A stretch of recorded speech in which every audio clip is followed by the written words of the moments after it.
Você já deve ter ouvido aquele velho ditado: o peixe morre pela boca.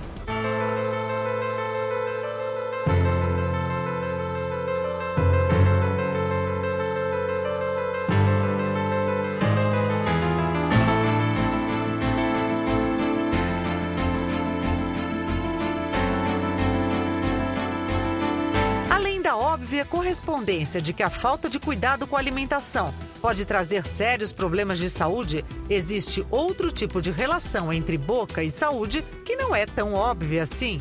E aí é preciso estar atento a alguns sinais do corpo e, claro, procurar a ajuda de especialistas. É o que você confere a partir de agora no Edição Saúde. Você não vê, mas milhões de bactérias povoam nossa boca sem causar problemas. A migração delas para outras partes do corpo pode provocar grandes transtornos à nossa saúde. Problema cardíaco, problema respiratório, vascular, são agravados por um problema bucal. Quem não cuida direito da alimentação normalmente não tem hábito de higiene adequado. Ele é um paciente difícil de ser controlado do ponto de vista gengival. Comportamentos que deveriam ser óbvios muitas vezes não são. Por exemplo, se a nossa pele sangra quando tomamos banho, achamos estranho e procuramos um médico. No entanto, muita gente não vai ao dentista quando a gengiva sangra durante a escovação dos dentes. O paciente doente do ponto de vista periodontal, ele tem maior sangramento na gengiva, ele pode ter retração gengival, ele pode ter mobilidade dentária, que leva como resultado final a perda de um ou mais elementos dentários. Nos casos mais graves, esse paciente pode perder todos os dentes em função da doença de gengiva. A doença na gengiva é causada pelas bactérias que existem dentro da nossa boca e que normalmente ajudam a manter nossa saúde bucal. Quando o paciente ele não faz uma higiene adequada, ou seja, não escova e usa o fio dental de maneira correta, ele pode ficar sujeito ao aparecimento de gengivite e depois periodontite. Gengivite, uma inflamação, ela só consegue ser removida através de um tratamento profissional, uma limpeza profissional. Se nenhum cuidado for tomado, as consequências podem ser bem graves. A doença periodontal, ela causa o quê? Um processo inflamatório bucal. Esse processo inflamatório bucal, ele não fica restrito à boca. Os produtos da inflamação circulam através da corrente sanguínea por todo o organismo. Enquanto essas bactérias permanecerem na boca, elas não causam doença. Mas se conseguirem atingir a circulação sanguínea, elas podem causar doenças sistêmicas. Doença sistêmica é aquela que, a partir de um foco, no caso aqui a boca, pode afetar a saúde de qualquer parte do corpo. Pode afetar órgãos como desde o fígado, pulmão, rim, problema cardíaco, problema respiratório, vascular. Eles são agravados por um problema bucal.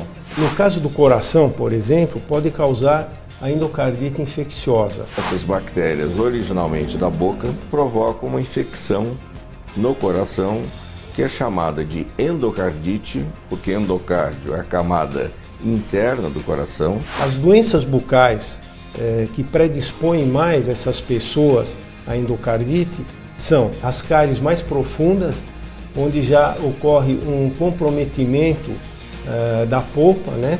E a bactéria consegue penetrar através dos canais. Criam-se ninhos de bactérias nesses locais dentro do coração. A gengiva inflamada, ela libera mediadores inflamatórios no interior da camada íntima da coronária, podendo desestabilizar aquelas placas arterioscleróticas, causando um trombo que seria um infarto.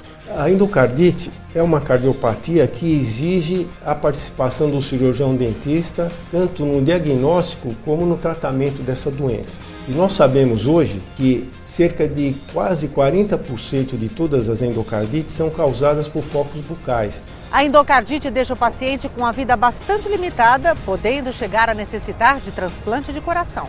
Aqui no INCOR, os pacientes passam pela odontologia para tratar os focos e depois, então, ele é submetido ao transplante, porque esse paciente vai receber, após o transplante, uma medicação imunossupressora do sistema imunitário, que ajuda a evitar a rejeição. Por outro lado, esse paciente fica muito suscetível às infecções, porque ele fica com o sistema imunitário deprimido, né? Então esse paciente pode morrer até de uma infecção na boca, de um abscesso dentário. Depois do transplante, o paciente precisa manter acompanhamento regular com o dentista. Existem alguns problemas causados por essa imunossupressão. Os mais comuns é o herpes simples, a candidíase. Ocorre também em cerca de 25% dos pacientes uma hipertrofia gengival, um crescimento gengival que incomoda bastante. Hábitos simples como escovar os dentes após as principais refeições, evitar doces e visitar regularmente o dentista praticamente eliminam a possibilidade de uma pessoa ter endocardite. As pessoas mais suscetíveis são aquelas já portadoras de doença nas válvulas do coração ou portadora de cardiopatia congênita. Eu recomendo, no caso desses pacientes, principalmente naqueles de maior risco para endocardite, as visitas a cada 4 meses. É muito importante que esses pacientes informem ao dentista que são portadores de uma doença na válvula, porque o dentista também precisa ter alguns cuidados no momento de tratar esses pacientes. No caso de uma extração de dente, por exemplo, que gera sangramento, é preciso tomar antibiótico antes do procedimento. Nós chamamos de profilaxia antibiótica, porque é necessário que exista na circulação sanguínea um nível de antibiótico já preparado, né, combater aquela bacteremia que ocorre quando de uma extração dentária, por exemplo. No começo do século passado, era comum extrair todos os dentes e usar dentadura para evitar doenças sistêmicas a partir da boca. É um dos temas do próximo bloco.